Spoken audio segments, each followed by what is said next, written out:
So whether it's programs around education, whether it's programs around healthcare, it's a view, and these are simplistic statements, which is why I want to make sure that you could talk to 4 other people and get 6 other different answers.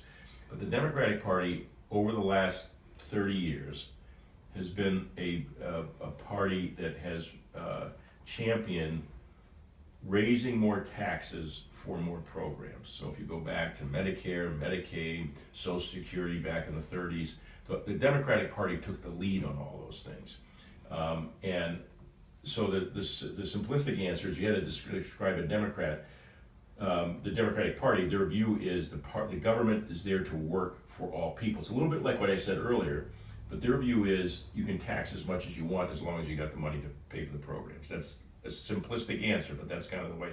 Whereas if you talk about a Republican Party, the Republican Party is going to be viewed more as a party that is more concerned about how much taxes are generated, because their concern is the more you tax, the less jobs there will be, the less the people will leave the country, or in this case, in the state of Connecticut, leave Connecticut.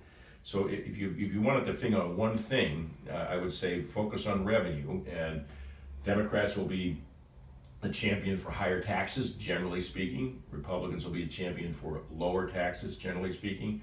Democrats will be the party that's going to champion more spending.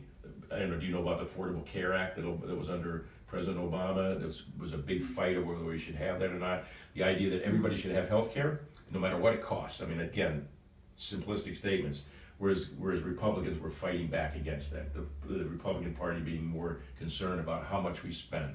The Republican Party will always use the example of a home budget. That we should run government just like everyone runs their homes. You can't buy something unless you have the money for it.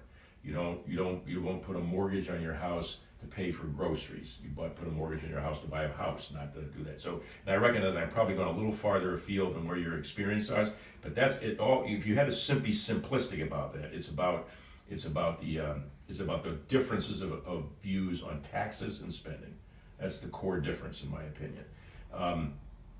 You'll hear phrases like this. This might be something to resonate with your teacher.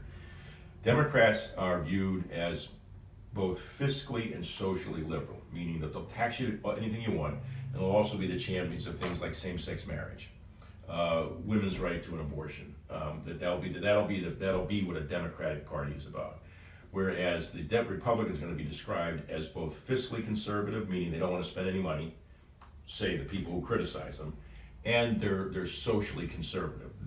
Some oppose women's right to abortion. Some oppose rights for gay marriage. So if you look at things, you can go online. In fact, it'd be interesting if you did this for yourself. Go online and see if you can get a definition of what the Democratic Party stands for. Get a definition of what the Republican Party stands for. You'll probably get some different words than I have, but I think you'll get something more or less along those lines. I never give a short answer, and so whatever I can give you, does that help you a little bit? She's used to that with me. And if your mother's there's never a short answer. And if your mother's got it on tape, then just take it back. Call me if you want anything.